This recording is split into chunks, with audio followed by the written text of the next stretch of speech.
एक मिनट दोबारा आएंगे।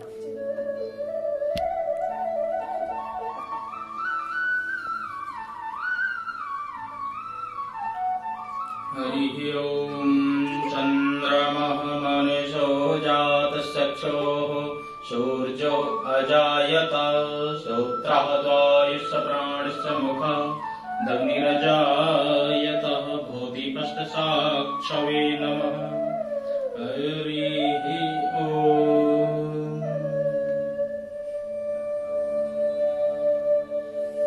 ध्येयं सदा परिभवग्नमभीष्टदोहम् तीर्थास्पदं शिबिविरञ्जनुतं शरण्यं भृत्यार्तिहं प्रणतपालभवाब्धिपोतम् वन्दे महापुरुषते चरणारविन्दम्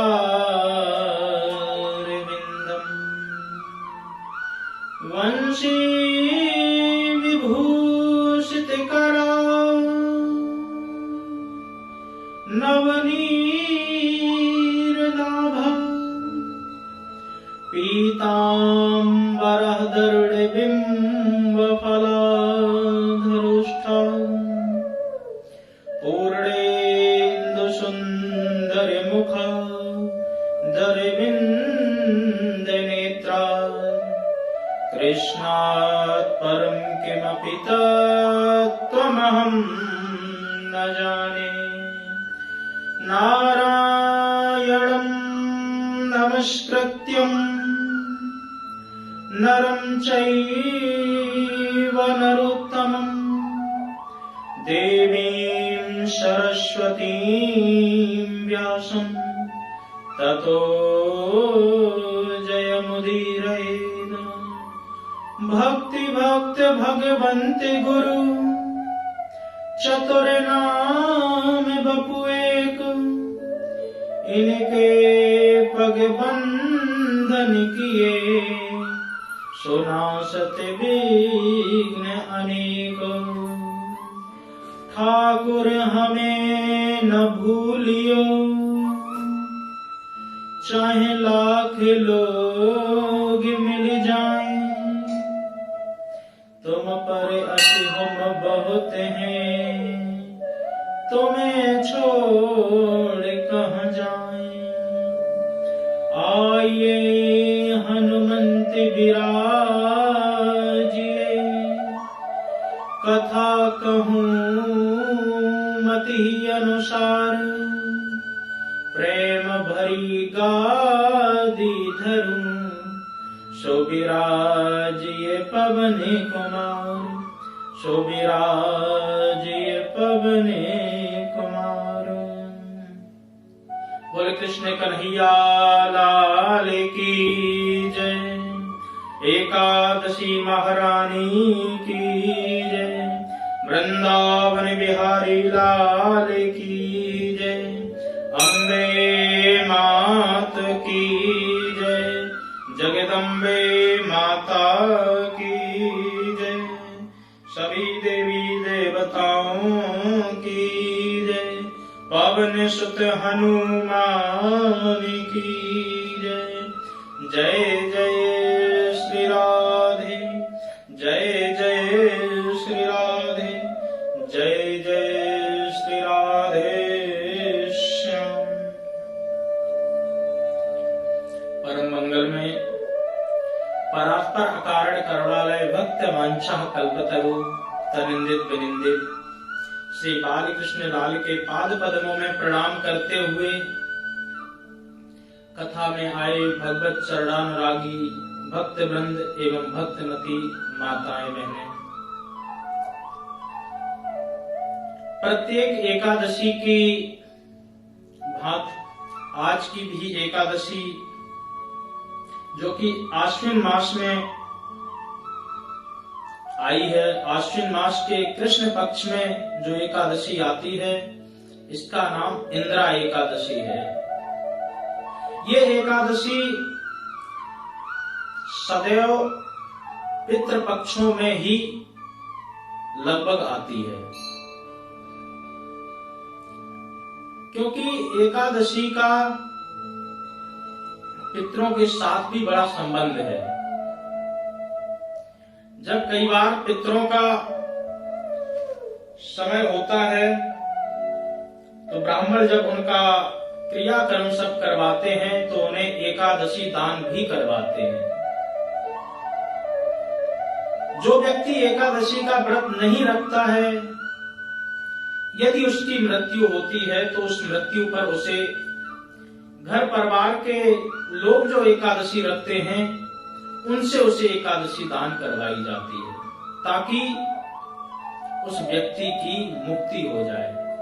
एकादशी के प्रभाव से उसको अनेकानेक योनियों में बहुत यातनाएं न सहन करनी पड़े, थोड़ा हमारे सहायता से उसका पुण्य बढ़ जाए, ताकि परमात्मा उस पर कृपा करें, अत्याधिक उसको कष्ट ना मिले।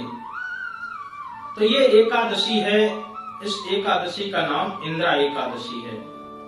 इसकी कथा बहुत ही अद्भुत है और पितरों को मोक्ष प्रदान करने के साथ साथ भगवान के चरणों में भक्ति बढ़ाती है, और भक्ति बढ़ाने के साथ साथ जो भी चीज मांगो वो सब कुछ देने में समर्थ होती है। तो आज हम सबका परम सौभाग्य है कि अभी पितृपक्ष चल रहा है, अभी श्राद्ध पक्ष चल रहा है। तो ये ऋषियों ने जो 16 दिन बनाए हैं श्राद्ध पक्ष के, ये विशेष इसीलिए बनाए हैं ताकि इन दिनों में हम अपने पूर्वजों को, अपने पितरों को प्रसन्न कर सकें, उनके आशीर्वाद को लेकर के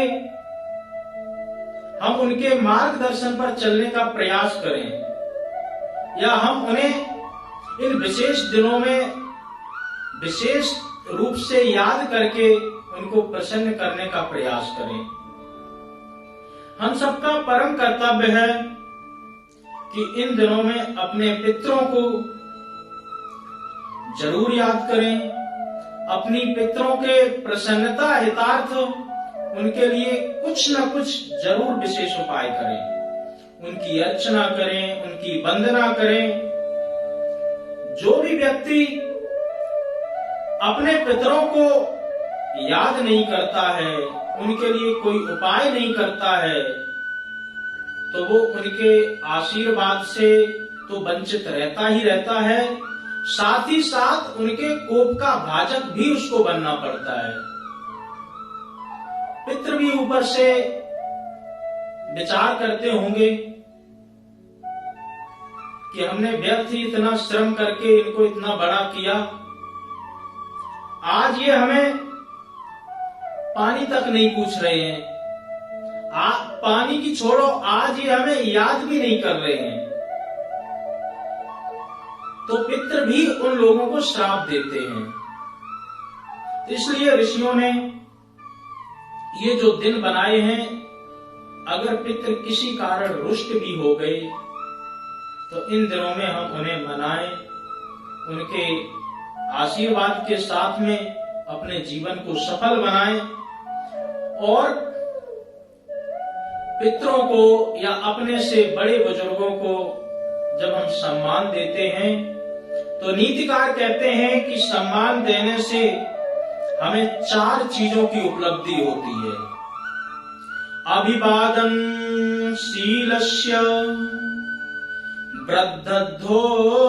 वृद्धोपसेवनम्, चत्वार तत्र वर्धन्ते, आयुर्विद्या यशो बलम्। जब हम किसी अपने से बड़े को प्रणाम करते हैं, बड़े का अभिवादन करते हैं, तो हमें 4 चीजों की उपलब्धि होती है। हमारी आयु बढ़ती है, हमारी विद्या बढ़ती है, हमारा यश बढ़ता है और हमारा बल भी बढ़ता है। उनके आशीर्वाद के साथ में ये 4 चीजें हमें ऐसे ही प्राप्त हो जाती हैं। तो इसलिए हमें अपने पितरों के लिए तर्पण, श्राद्ध आदि जरूर कुछ न कुछ करना चाहिए, क्योंकि ये सौभाग्य सिर्फ और सिर्फ हमें ही प्राप्त होता है। अन्य धर्म या पंथ इन मान्यताओं में बहुत ज्यादा विश्वास नहीं करते हैं। इसलिए धन्य है सनातन धर्म, जिसमें हमें ये सौभाग्य मिलता है। एक समय की बात है जब औरंगजेब ने अपने पिता को बंधक बना लिया, बंधक बनाकर के उसको कारागार में डाल दिया और पीने के लिए पानी भी नहीं देता था। मानो उतना पानी देता था जितने से वो जीवित रह सके। तब उसके पिता ने रोते हुए, आंखों में आंसू लेते हुए कहा कि तू मुझे जीते जी पानी नहीं पिला रहा है। धन्य है ये सनातन धर्म, धन्य है ये हिंदू लोग जो मरने के बाद भी अपने पितरों को तर्पण के माध्यम से पानी देते हैं। तो अन्य धर्म वाले भी हमारे धर्म की इतनी प्रशंसा करते हैं, क्योंकि ये सब कुछ साइंटिफिक है। जितने भी वेद हैं, वेद के ही ट्रेसेस ले लेकर के साइंस ने डेवलप किया है। बिना वेद के साइंस अधूरी है। इसलिए सब कुछ तथ्यों पर ही आधारित है। तो धन्य है हमारा सनातन धर्म, और उससे भी ज्यादा हमें अपने आप को धन्य मानना चाहिए, अपने आप को सौभाग्यशाली मानना चाहिए कि हम इस सनातन धर्म में भगवत कृपा से आए हैं। भगवान की कृपा से हमें ये मिल गया है सनातन धर्म। तो इस धर्म के साथ जो रीति रिवाज हैं उनके माध्यम से हमें चलना चाहिए, क्योंकि ये जो शास्त्र हैं, शास्त्र हमें नेविगेशन की तरह हमारा रास्ता दिखाते हैं। शास्त्र हमें मार्ग प्रशस्त करते हैं। अगर हम उस मार्ग को ठीक ठीक से समझ करके चलेंगे तो शास्त्र कहते हैं कि हम तुम्हारी मुक्ति का दावा करते हैं, क्योंकि शास्त्र का मतलब ही होता है शासनात् त्रायते इति शास्त्र। जो हम पर शासन करे उसका नाम शास्त्र है। परंतु शास्त्रों का शासन डंडे के बल पे नहीं कराया जाता है। जैसे कि प्रशासन का जो शासन होता है वो तो आपको मानना ही मानना पड़ता है, परंतु शास्त्र हमें ऑप्शन देते हैं कि हम तुम्हें ये मार्ग बता दे रहे हैं, अगर आपकी इच्छा हो तो मानो, नहीं हो तो ना मानो। किसी पे कोई जोर जबरदस्ती नहीं है। लेकिन उसके बाद भी कहते हैं कि जो मानता है, गीता के 16वें अध्याय के अंत में ही 2 श्लोक हैं, इति शास्त्र समुत्सृज्य वर्तते कामकारा। कारका क्या करना चाहिए, क्या नहीं करना चाहिए, ये सब शास्त्रों में है। तस्मात् शास्त्र प्रमाणन्ते कार्या कार्य व्यवस्थितौ। सारे व्यवस्थित कार्य हमारे शास्त्रों में अधीनस्थ हैं, लिखे हुए हैं। इसलिए यदि हम शास्त्र की बात मानते हैं तो शास्त्र हमें प्रशस्त रास्ता प्रदान कर देते हैं। यदि हम शास्त्र की अवहेलना करते हैं तो शास्त्र भी हमारे ऊपर कृपा नहीं करते हैं। ये तो आपको ही चुनना पड़ेगा कि कौन सा मार्ग आप चुनें। एक कुमति का मार्ग है और एक सुमति का मार्ग है। अगर हम सुमति चुनते हैं तो सुमति के पीछे जो फल है वो हमें प्रदान होता है। यदि हम कुमति चुनते हैं तो कुमति के अधीन जो है वो हमें प्रदान होता है।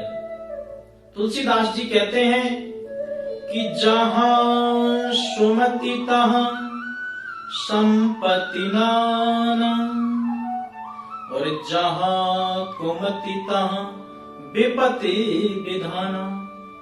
यदि हम सुमति के मार्ग पे चलते हैं तो अनेक प्रकार की हमें संपत्तियां मिलती हैं, हमें भक्ति मिलती है, हमें भगवान के प्रति स्नेह करने का अवसर मिलता है। यदि यही हम कुमति की तरफ जाते हैं तो विपत्ति विधाना, अनेक प्रकार की विपत्तियां हमारे जीवन में आ जाती हैं। इसलिए शास्त्रों में जो कहा गया है उन्हें हमें जरूर करना चाहिए। इसलिए तर्पण के माध्यम से या श्राद्ध के माध्यम से हम अपने पितरों को याद करें और उनकी प्रसन्नता के लिए जरूर करें, कुछ न कुछ करें। श्राद्ध भी कई प्रकार के होते हैं। जिस दिन किसी व्यक्ति की मृत्यु होती है उस तिथि पर जो श्राद्ध किया जाता है उसे एकोदृष्ट श्राद्ध कहते हैं। एकोदृष्ट श्राद्ध केवल और केवल एक व्यक्ति के लिए ही किया जाता है। उसके बाद आता है दूसरा पार्वण श्राद्ध, जो कि हम पितृपक्षों में करते हैं। पितृपक्ष में किया हुआ श्राद्ध केवल एक व्यक्ति के लिए नहीं, अनेकानेक व्यक्तियों के लिए भी किया जाता है। उस श्राद्ध का नाम पार्वण श्राद्ध है और उसमें क्रम विधि विधान होता है। पहले पिता, फिर परपिता, फिर पितामह आदि आदि, ऐसे पीढ़ी दर पीढ़ी चलते हैं। माता है ना, फिर माता की जो माता होती है उनके लिए फिर दादी, परदादी, नानी आदि पीढ़ियों के हिसाब से जो क्रमबद्ध है उस हिसाब से उन्हें तर्पण और श्राद्ध किया जाता है। तो इस पितृपक्षों में हमें जरूर कुछ न कुछ अपने पितरों के लिए, अपने पितरों के निमित्त कुछ न कुछ हम जरूर करें। और गए बीते दिन अगर हम नहीं कर पाते हैं किसी भी कारणवश, जैसे कि हमें कभी कभार पता ही नहीं होता है कि हमारा श्राद्ध किस दिन है, प्रयास करें किसी ब्राह्मण के पास में जाकर के पता कर लें कि उस दिन कौन सी तिथि थी, उसी तिथि को ये श्राद्ध होता है। अगर फिर भी पता नहीं कर सकते हैं, नहीं आपको कुछ भी ज्ञात है, तो ऋषियों ने इन सबका समाधान निकालने के लिए एक विशेष दिन बनाया है जिसका नाम अमावस्या है।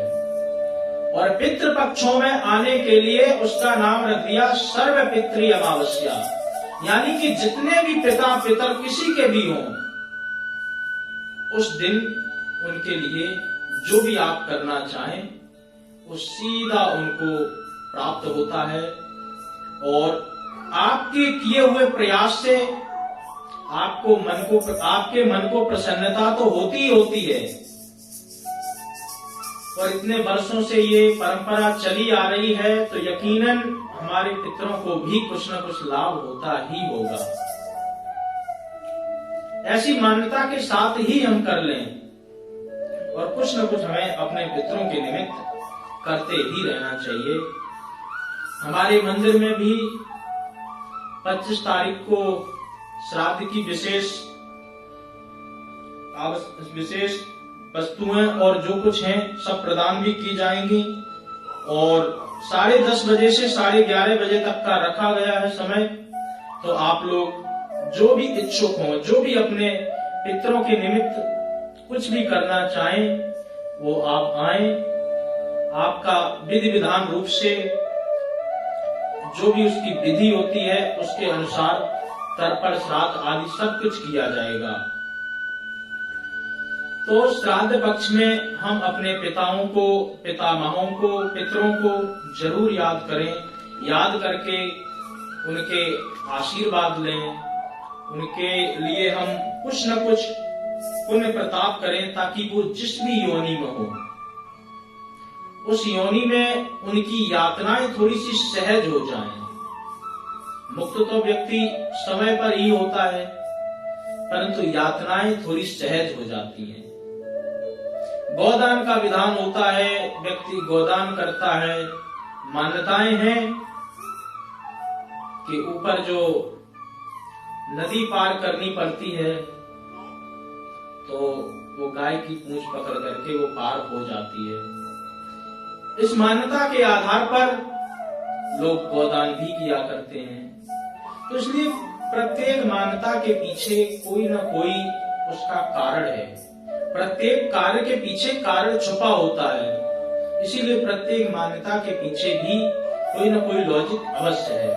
तो इसलिए हमें पितरों की प्रसन्नता के लिए कुछ न कुछ अवश्य करना चाहिए, ताकि पितृ प्रसन्न होकर के हमारे मार्ग को सुप्रशस्त करें और हम उनके कोप का भाजक न बने। अब हम एकादशी की कथा में प्रवेश करते हैं, जो कि इंदिरा एकादशी आश्विन मास में आती है। अनेकानेक एकादशी की कथाएं सुनकर के महाराज युधिष्ठिर जी ने पूछा कि हे प्रभु,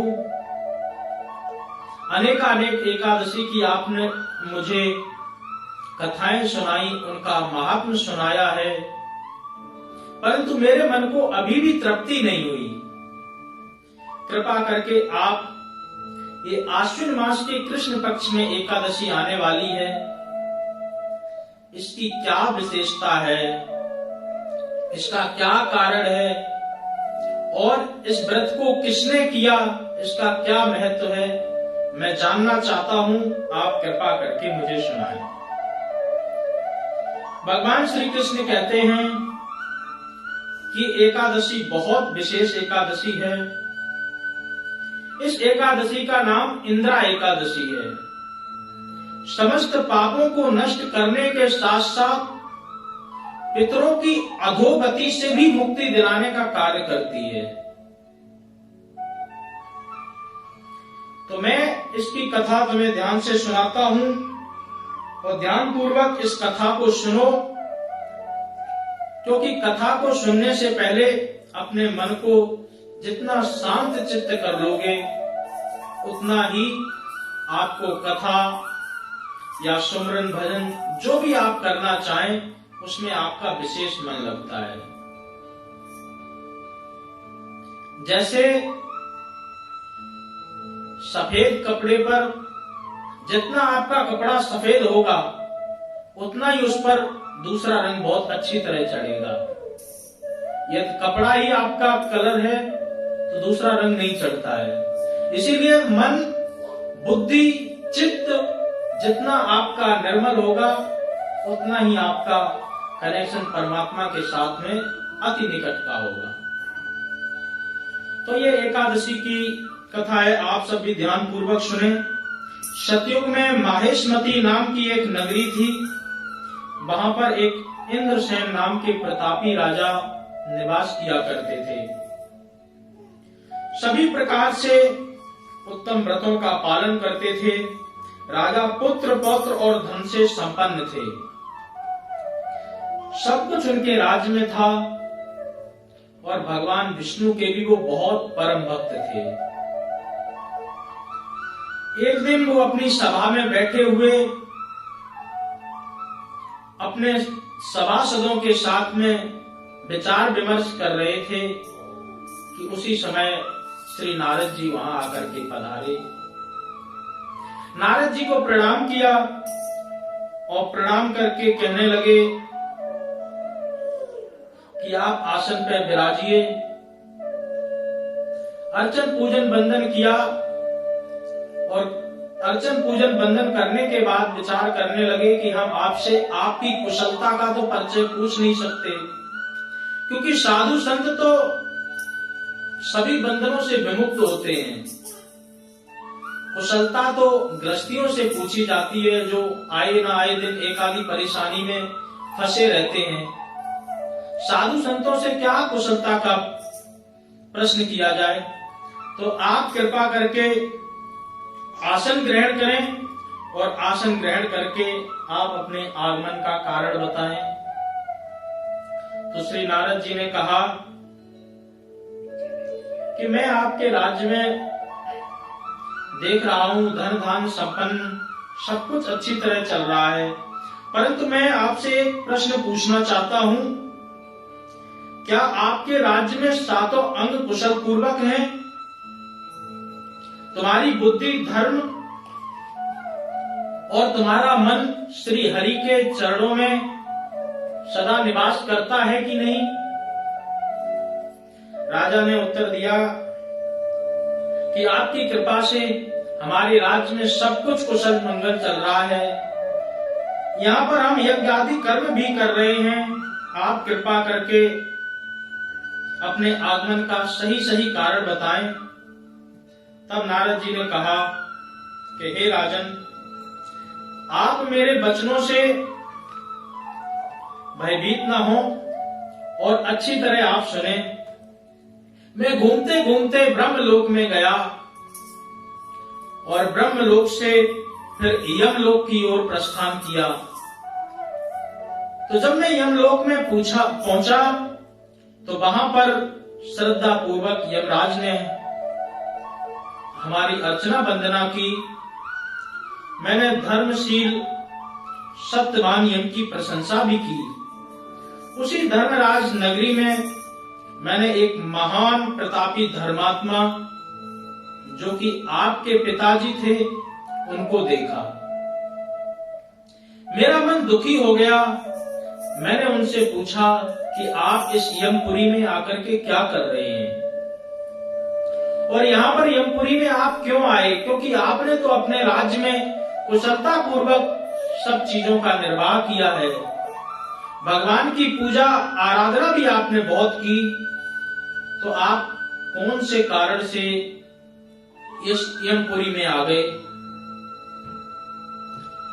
आपको तो वैकुंठ की तरफ जाना चाहिए, जबकि आप परमात्मा की इतनी आराधना करते हैं, इतना भगवान का ध्यान रखते हैं, भगवान की तपस्या करते हैं, तो भगवान आपको वैकुंठ की बजाय इधर यमपुरी में क्यों भेज दिए? तब राजा ने कहा कि मैंने अनेकानेक व्रत अनुष्ठान किए, परंतु एक बार भूलवश एकादशी का व्रत मुझसे भंग हो गया। मैं एकादशी का व्रत कर रहा था, उस व्रत को मैं पूरा नहीं कर सका, मुझसे वो एकादशी का व्रत भंग हो गया। इसी कारण हमारे जो पाप कर्म थे, उस पाप कर्म के प्रभाव से मुझे यमपुरी में आना पड़ा। एकादशी का व्रत बहुत ध्यान पूर्वक करना चाहिए, क्योंकि सभी व्रतों में एकादशी का व्रत विशेष व्रत बताया जाता है। और इस एकादशी के व्रत में विशेष चीजों के साथ साथ में आजकल थोड़ी सी भ्रांति भी है, थोड़ा सा समझ में भी कम आता है कि भ्रांति केवल यही है कि कोई कहता है एकादशी आज है, कोई कहता है एकादशी कल है। ये प्रत्येक व्यक्ति का लगभग प्रश्न रहता है कि किस दिन एकादशी है। तो दो एकादशी प्राय दिखाई देती हैं, परंतु पंचांगों में कई बार ऐसा भी होता है सर्वेषाम एकादशी व्रतम, कई बार एक ही एकादशी होती है, परंतु कहीं कहीं पर दो एकादशी भी दिखाई देती हैं।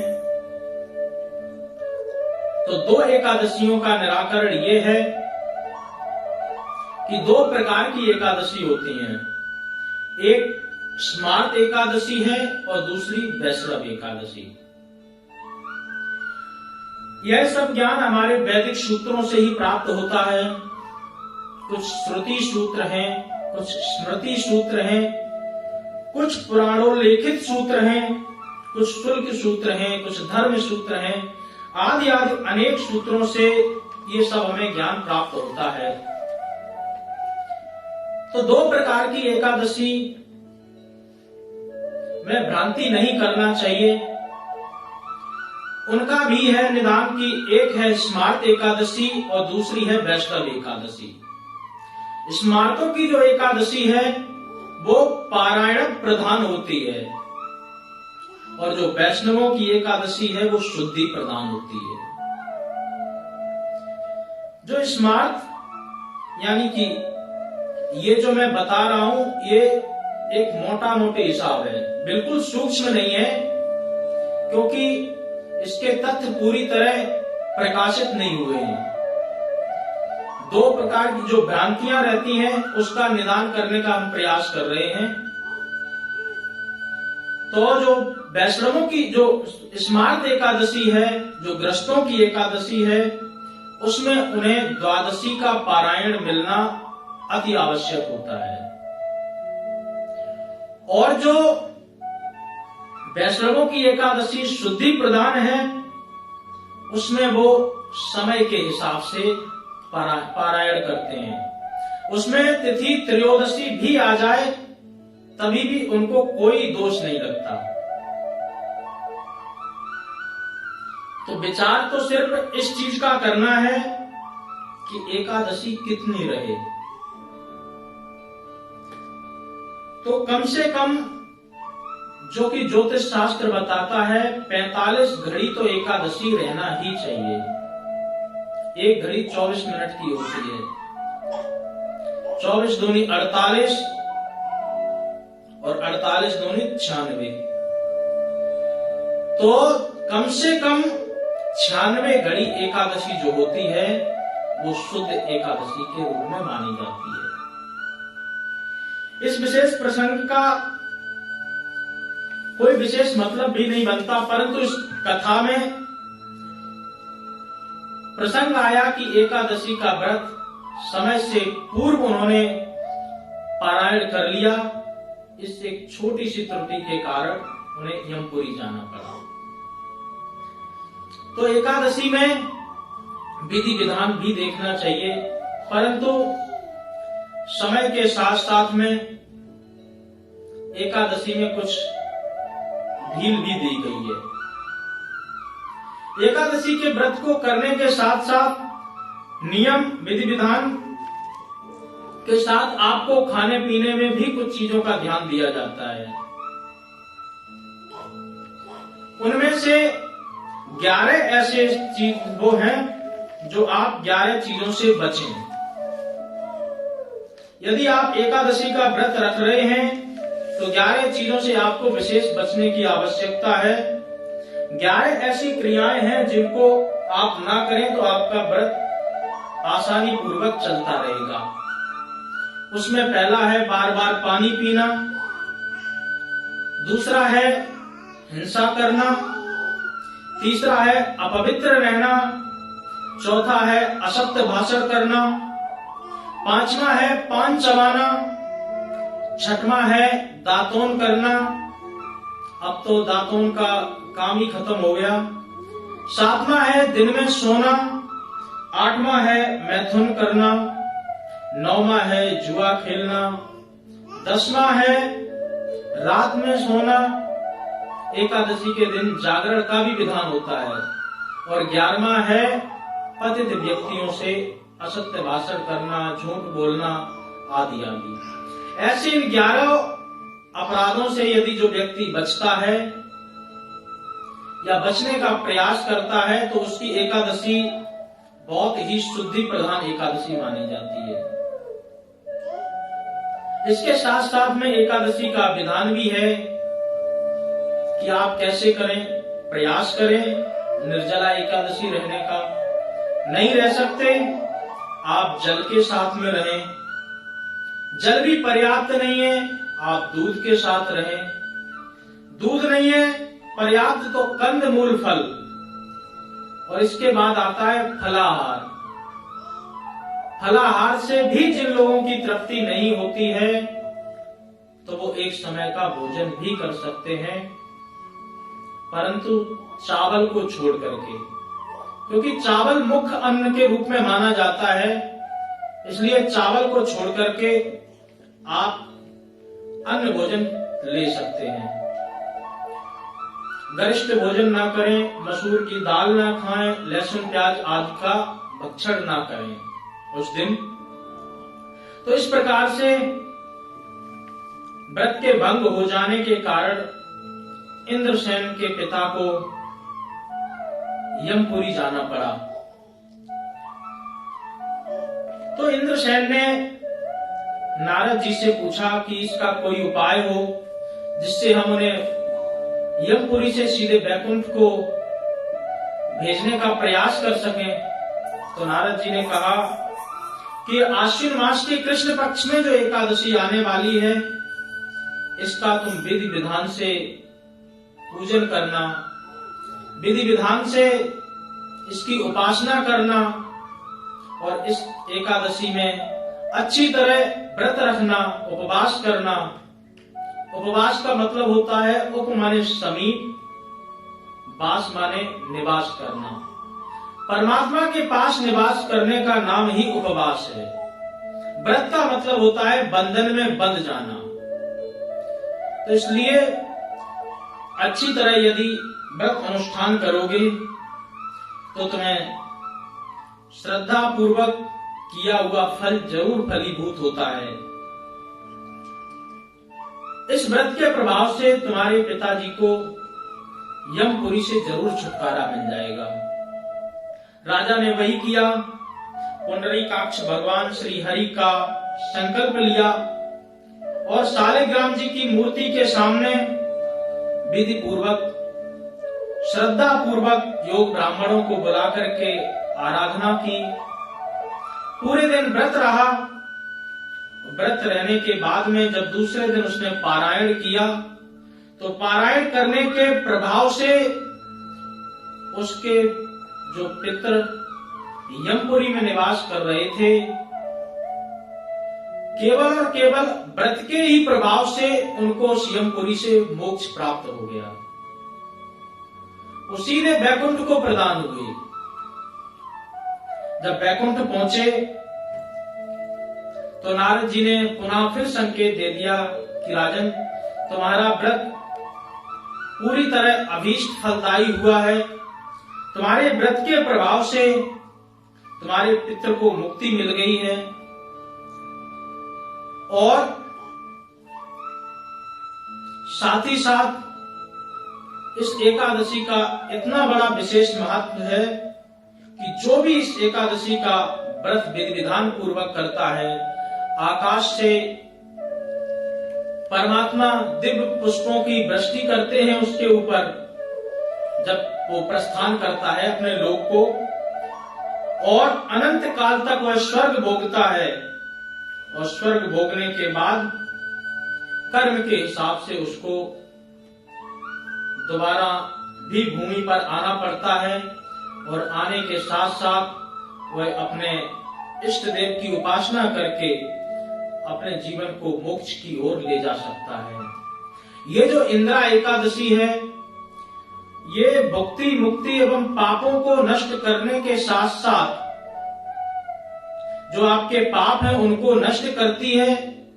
भक्ति मुक्ति आदि सब प्रकार के दिव्य पदार्थ आपको प्रदान करती है और उसके साथ साथ यदि आपके पितृ किसी भी योनि में हैं तो उनको मुक्ति देने की भी सामर्थ्य रखती है।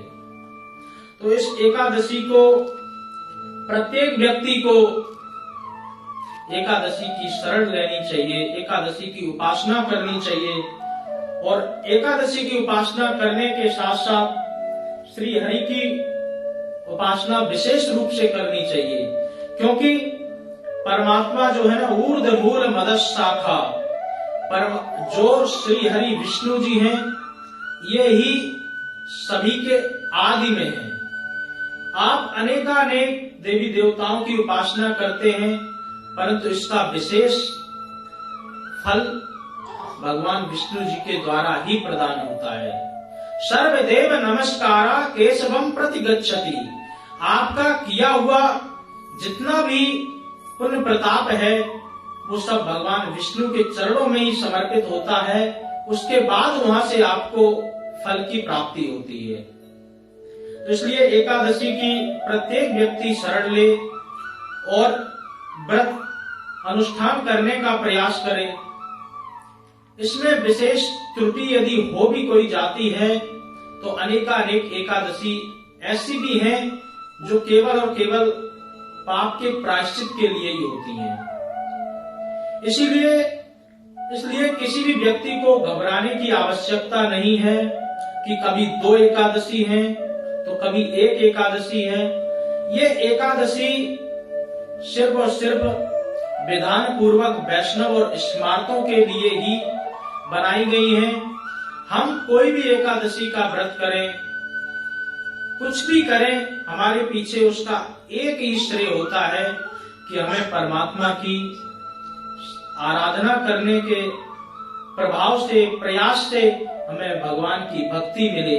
क्योंकि आप कुछ भी करें, अनुष्ठान करें, व्रत करें, पूजन करें, कुछ भी करें, उसके पीछे सिर्फ और सिर्फ एक ही लक्ष्य होता है कि परमात्मा के चरणों में हमारी भक्ति लग जाए, परमात्मा के चरणों में हमारी प्रीति हो जाए और हमारे मन से रोग दोष, अहंकार और काम क्रोध आदि जो शत्रु हैं, ये धीरे धीरे इन पर हमारा अंकुश हो जाए।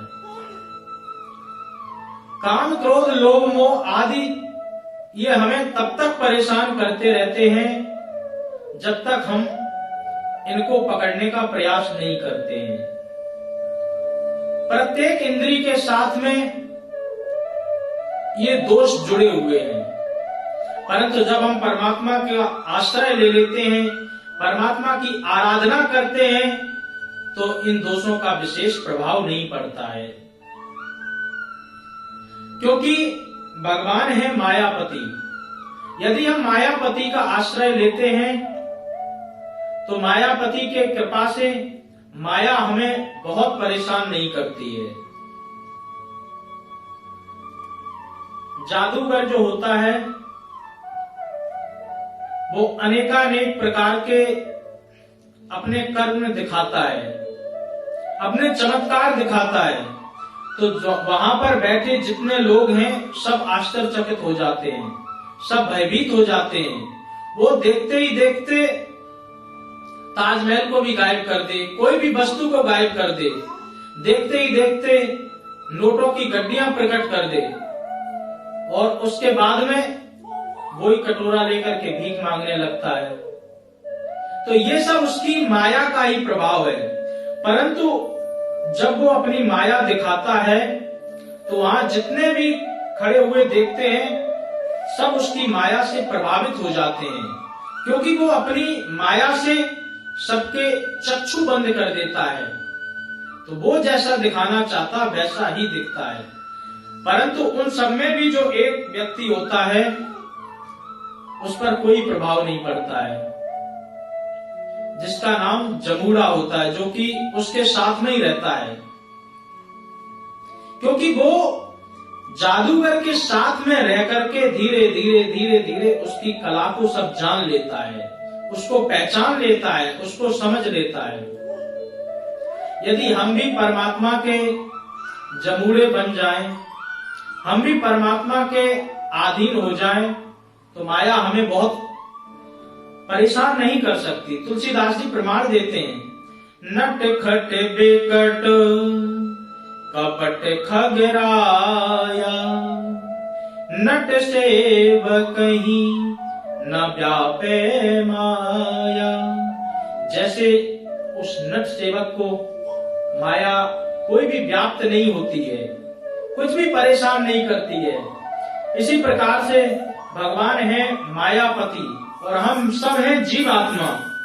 यदि हम सब परमात्मा का आश्रय लेते हैं, उनकी शरण लेते हैं, तो हम भी उनके माया के प्रभाव से बच सकते हैं। भगवान तो कहते ही हैं कि जो मेरे शरणापन्न हो जाता है, माया उस पर कोई प्रभाव नहीं डालती है।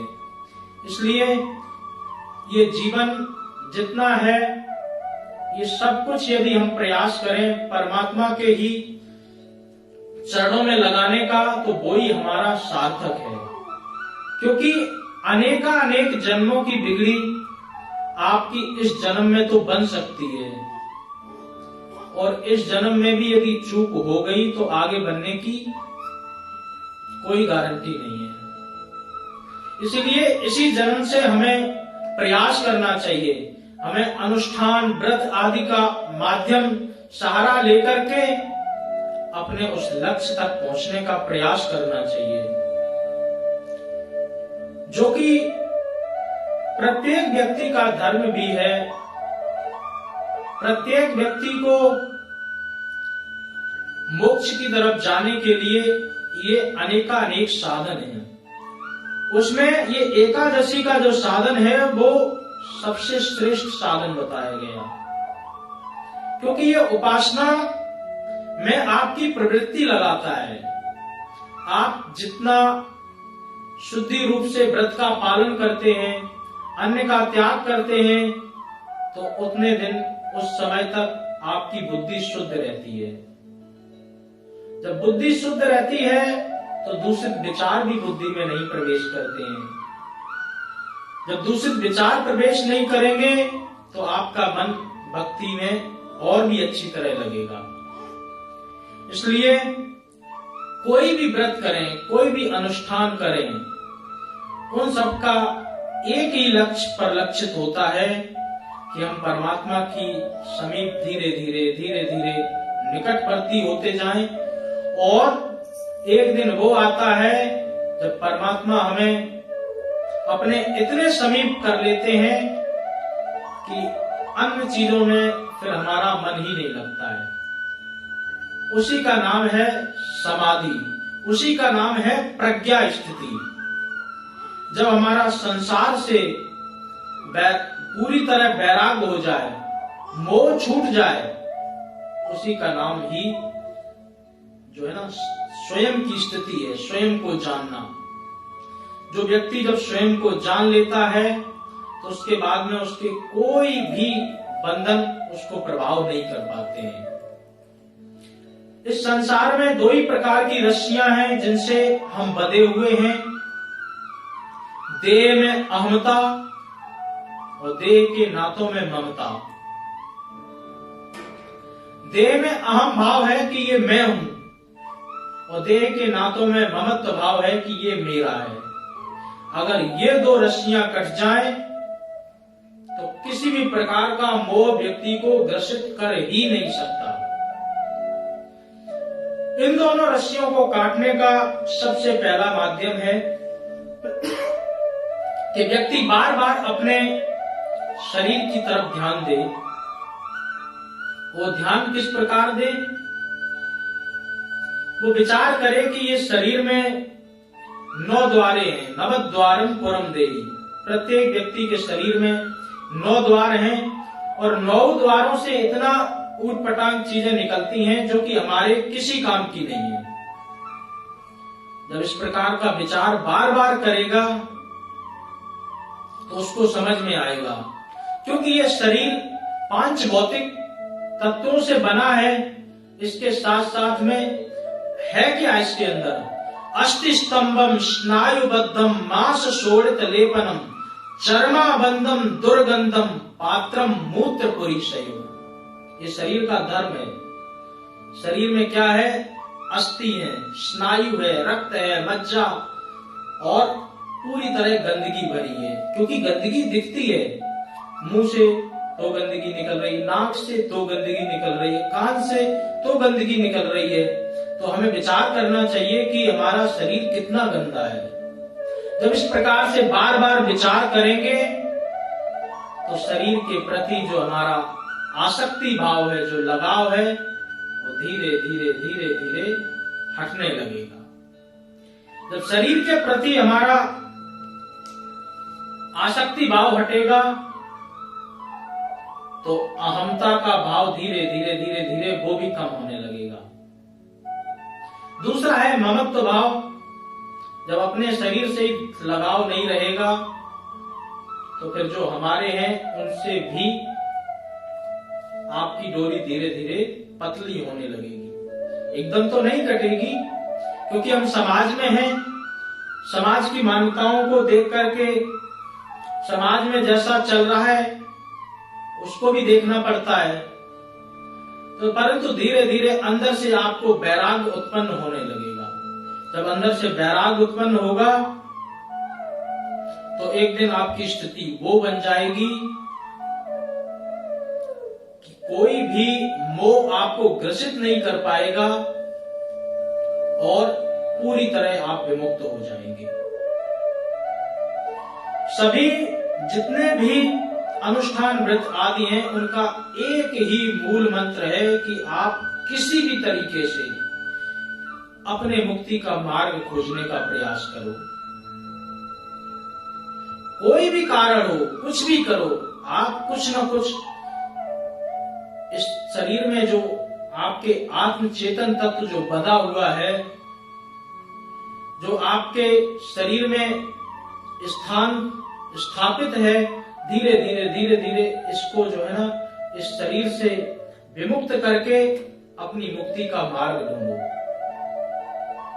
क्योंकि जब ज्ञान प्राप्त हो जाता है तो उसके बाद में सिर्फ यही और ये साधन बनता है कि इस शरीर से हम अपने इस आत्म तत्व को पहचान करके इस गंदे शरीर में न रहने दें। इसके लिए अनेकानेक प्रयास हैं। योग का भी साधन लिया जा सकता है। योग में भी अष्टांग योग है, यम, नियम, आसन, प्राणायाम, प्रत्याहार, धारणा, ध्यान और समाधि। यम में आता है अहिंसा, सत्य, अस्तेय, ब्रह्मचर्य, परिग्रह। जब हम यम का पालन करते हैं तो हमें अहिंसा का पालन करना पड़ता है, सत्य का पालन करना पड़ता, अस्तेय माने चोरी ना करना, इसका पालन करता है। अहिंसा, सत्य, अस्तेय, ब्रह्मचर्य अपने नियमों का पालन करना पड़ता है और परिग्रह धीरे धीरे घर का त्याग भी करना पड़ता है। दूसरा है नियम। नियम में शौचाचार, विचाराचार, शुद्धता आदि का विधान होता है। तीसरा है आसन। आसन को बनाना बहुत आवश्यक है, क्योंकि शुरू से हमारा प्रयास कभी रहा नहीं आसन बनाने में, और अब हम अगर बैठते हैं तो 5-7 मिनट के बाद हमारे हाथ पैर दर्द करने लगते हैं। इसलिए आसन पर कोई जो सरल से सरल आसन हो, ये दोनों पांव मोड़ करके जो सुखासन होता है, इससे अच्छा कोई आसन नहीं है। पहले इस पर बैठने का प्रयास करें, फिर धीरे धीरे दूसरे आसनों की तरफ जाएं। योग में तो बहुत प्रकार के आसन हैं, जो भी आपको अच्छा आसन लगे, पद्मासन, कमल आसन, बहुत आसन है, परंतु जो आपको सबसे आसान आसन लगे उस पर बैठने का प्रयास करें। प्राणायाम, धीरे धीरे कुंभक रेचक की विधि से प्राणायाम करें। एक नाक को बंद करें, दूसरे से श्वास को खींचें, फिर दोनों को बंद करके जिससे ली है उसी से ही वापस निकालें। प्राणायाम की विधि को भी देखें। प्रत्याहार, उचित आहार, गरिष्ठ भोजन ना लें, मांस मदिरा का कभी भक्षण ना करें। जो उचित आहार, सात्विक आहार है, उसकी तरफ जाएं। युक्त, गीता में भी कहते हैं भगवान, युक्त आहार विहारश्च, युक्त आहार करने वाला ही इन सब रोग दोषों से बच करके रह सकता है। तो प्रत्याहार उसके बाद आता है। जब आप इतनी स्थिति पर पहुंच जाते हैं तो हमारे हृदय में धारणा उत्पन्न हो जाती है। धारणा के बाद में फिर ध्यान की ओर व्यक्ति अग्रसरित होता है, और ध्यान के बाद में फिर उसकी धीरे धीरे समाधि की स्थिति हो जाती है। एक ये साधन है कि योग के माध्यम से भी व्यक्ति अपनी मुक्ति का मार्ग ढूंढ सकता है। दूसरा है ज्ञान के माध्यम से व्यक्ति अपने रास्तों को प्रशस्त कर सकता है। ज्ञान के माध्यम से वो जान सकता है कि मुक्ति का सत्य स्वरूप क्या है।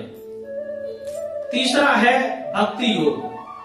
तो भक्ति योग में यही है कि आप व्रत अनुष्ठान करते रहें, पूजा पाठ करते रहें, भगवान की कृपा से आपको मुक्ति प्रदान हो ही जाती है। यदि आपके कितने भी अनेकानेक पाप भी किए आपने, उसके बाद भी परमात्मा दयालु हैं, कृपालु हैं, वो आप पर कृपा कर ही देते हैं। जिस प्रकार से लौकिक जगत में ही जज जो होता है वो दंड विधान, दंड संहिता के अनुसार उसको दंड सुना देता है कि इस व्यक्ति को इस अपराध के लिए ये फांसी का दंड दिया जाता है। परंतु यदि कोई राष्ट्रपति के पास में अपील लेकर के जाए तो राष्ट्रपति में ये पावर होता है कि वो उसकी सजा को पूरी तरह माफ कर सकता है। इसी प्रकार से हमने अनेकानेक जन्मों में न जाने कितने पाप किए हैं, परंतु इस जन्म में भी यदि हम परमात्मा से अपनी अर्जी लगाएं, अच्छा बनने का प्रयास करें, पुण्य करें, तो हो सकता परमात्मा की कृपा से हमें सहज ही मुक्ति प्रदान मिल जाए। तो इन सब जितने भी व्रत हैं, अनुष्ठान हैं, ये एक माध्यम है। इन सबको माध्यम बना करके, इन सबको सीढ़ी बना करके मोक्ष की तरफ कामना करने का प्रयास प्रत्येक व्यक्ति को जरूर करना चाहिए, क्योंकि वो प्रत्येक व्यक्ति का अधिकार है। हम इस संसार में आए नहीं बल्कि धकेले हुए हैं। क्यों? क्योंकि पिछले जन्म में हमने मुक्ति का मार्ग नहीं अपना पाया, इसलिए हमें इस जन्म में फिर धकेल दिया गया। यदि इस जन्म में भी हम मुक्ति के मार्ग को नहीं अपना पाते हैं तो दोबारा अगले जन्म में फिर हमें धकेल दिया जाएगा। योनि कोई भी हो सकती है, परंतु पुनरपि जन्मम पुनरपि मरणम पुनरपि जननी जठरे शयनम। और ये इसमें तो देख ही रहे हो कि यह संसारे बहु दुष्टारे कृपया पारे पाई मुरारे। कितना दुष्टर संसार है। तो बोले क्या करें? भज गोविंदम गोविंदम भज मूढ़मते।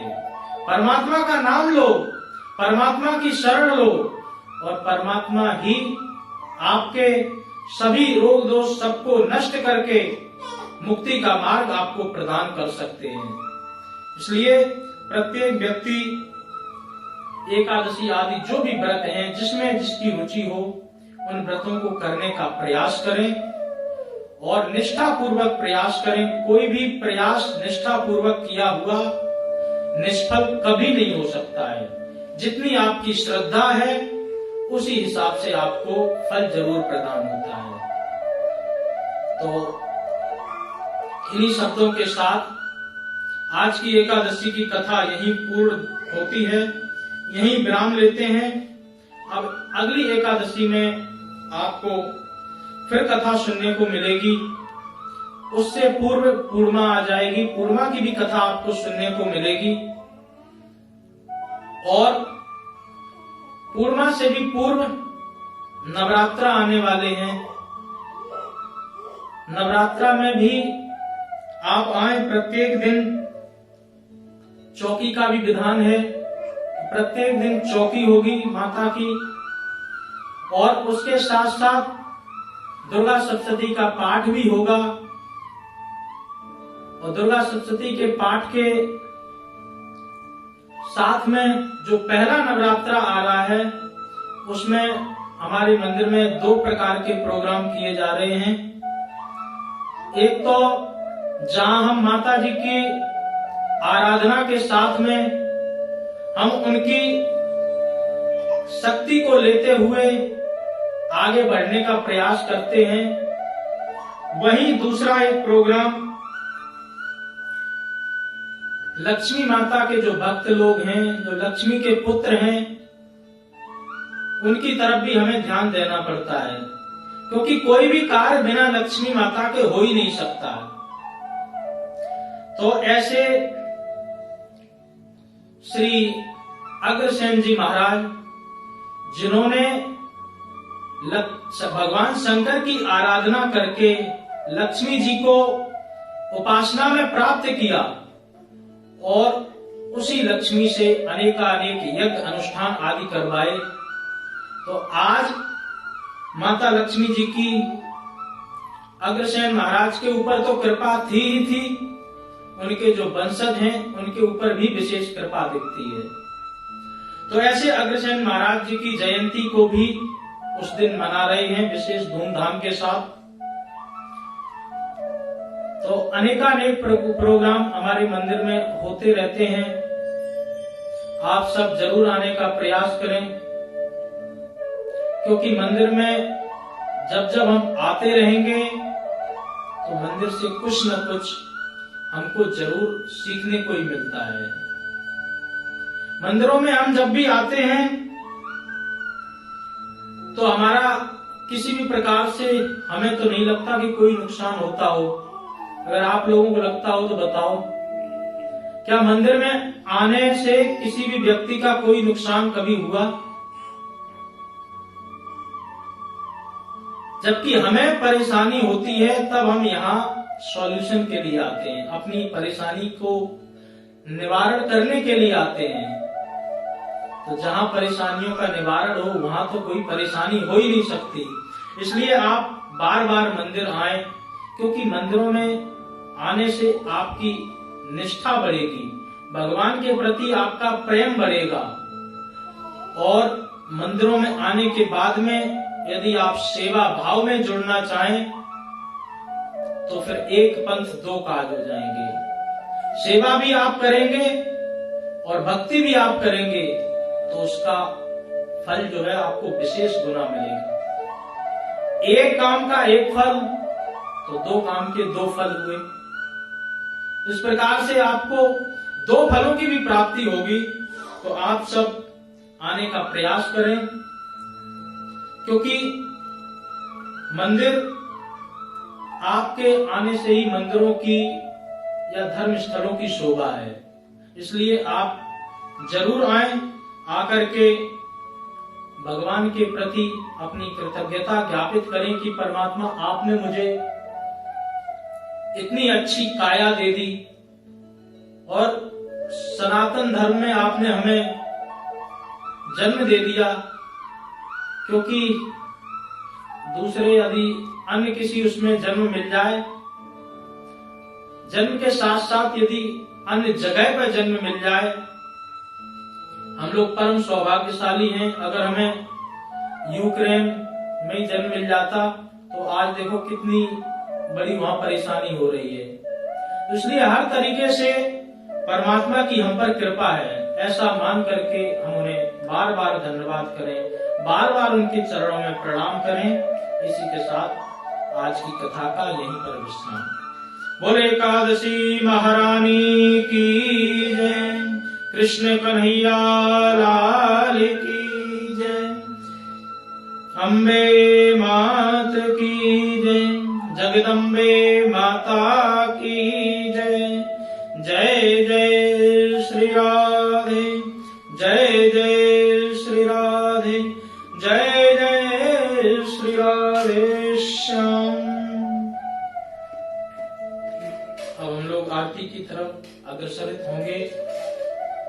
उससे पूर्व कुछ सूचना करनी? नहीं, जो 25 तारीख को श्राद्ध सामूहिक और उसी दिन शाम को चौकी है।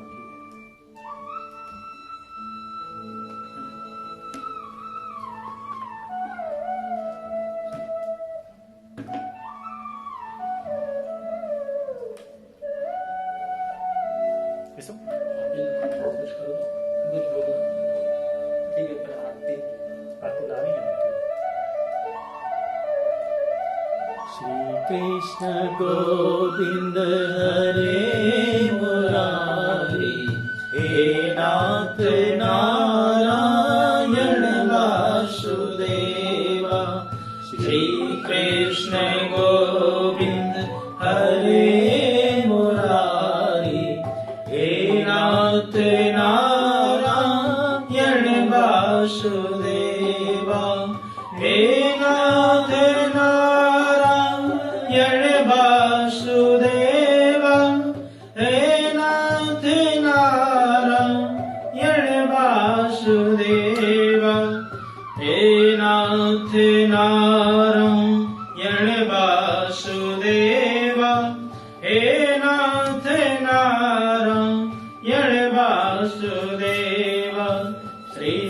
कृष्ण गोविंद हरे मुरारी, हे नाथ नारायण वासुदेव।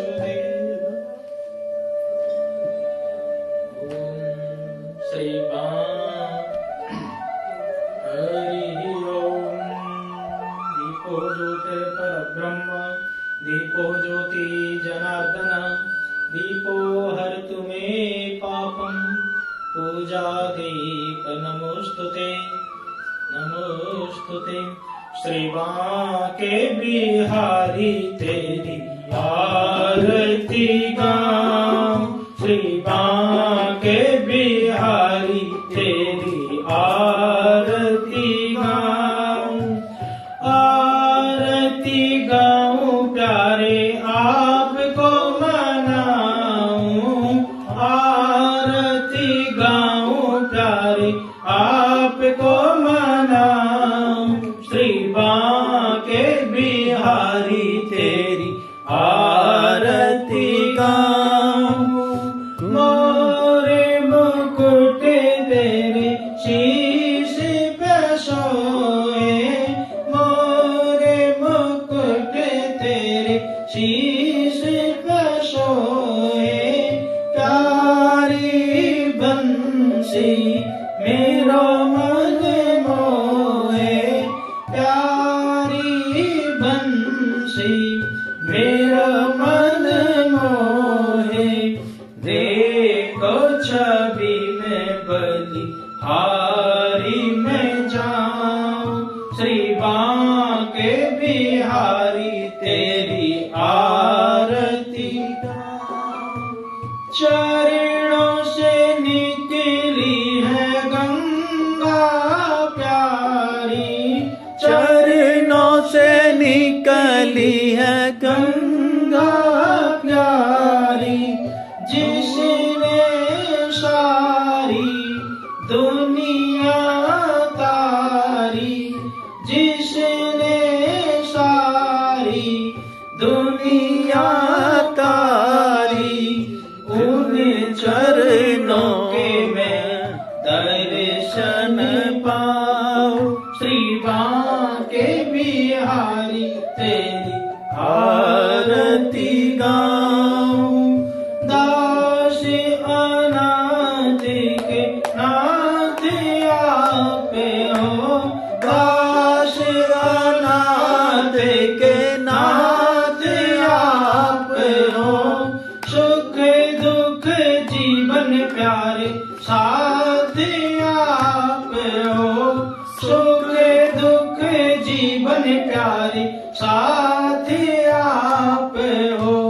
हरि चरणों में मैं शीश झुकाऊं, श्री बांके बिहारी तेरी आरती गाऊं। श्री हरिदास के प्यारे तुम हो, श्री हरिदास के प्यारे तुम हो, मेरे मोहन जीवन धन हो, मेरे मोहन जीवन धन हो। देखियो गली छवि बलि बलि जाऊं, श्री बांके बिहारी तेरी आरती गाऊं, बांके बिहारी तेरी आरती गाऊं, हे कुंज बिहारी तेरी आरती गाऊं, आरती गाऊं प्यारे आपको न जाऊं, आरती गाऊं प्यारे आपको न गाऊं, श्री बांके बिहारी तेरी आरती गाऊं, कुंज बिहारी तेरी आरती गाऊं, हे गिरधर तेरी आरती गाऊं।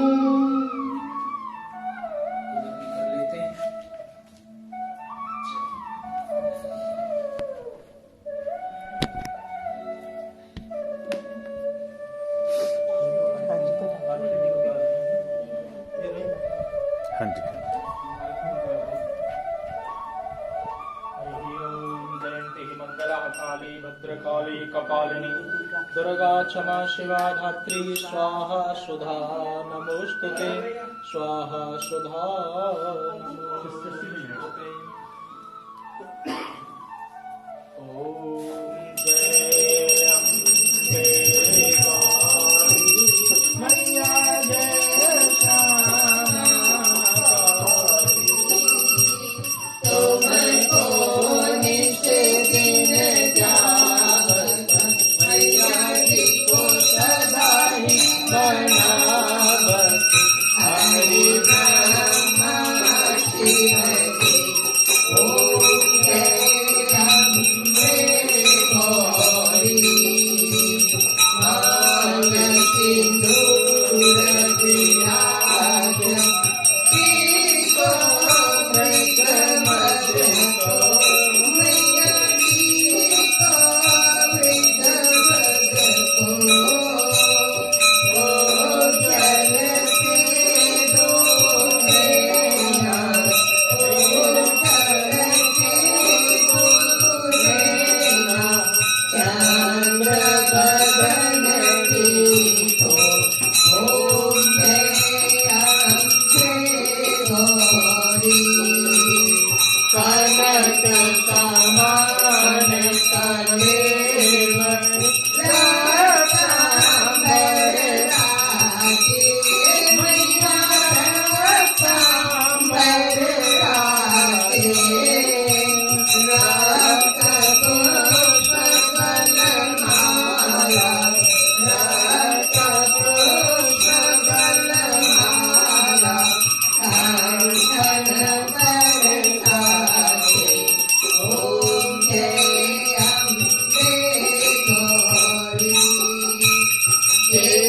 हरि वाहन राजत खड़ग खपर धारी मैया खड़ग खपर धारी सुर नर मुनि जन सेवक सुर नर मुनि जन सेवक तिनके दुख हारी ओम जय अम्बे गौरी।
64 योग निगावत नृत्य करत भैरो मैया नृत्य करत भैरो बाजत ताल मृदंगा बाजत ताल मृदंगा और बाजत झमरू ओम जय अम्बे गौरी तुम ही जग की माता तुम ही हो भरता मैया तुम ही हो भरता भक्तन की दुख हरता भक्तन की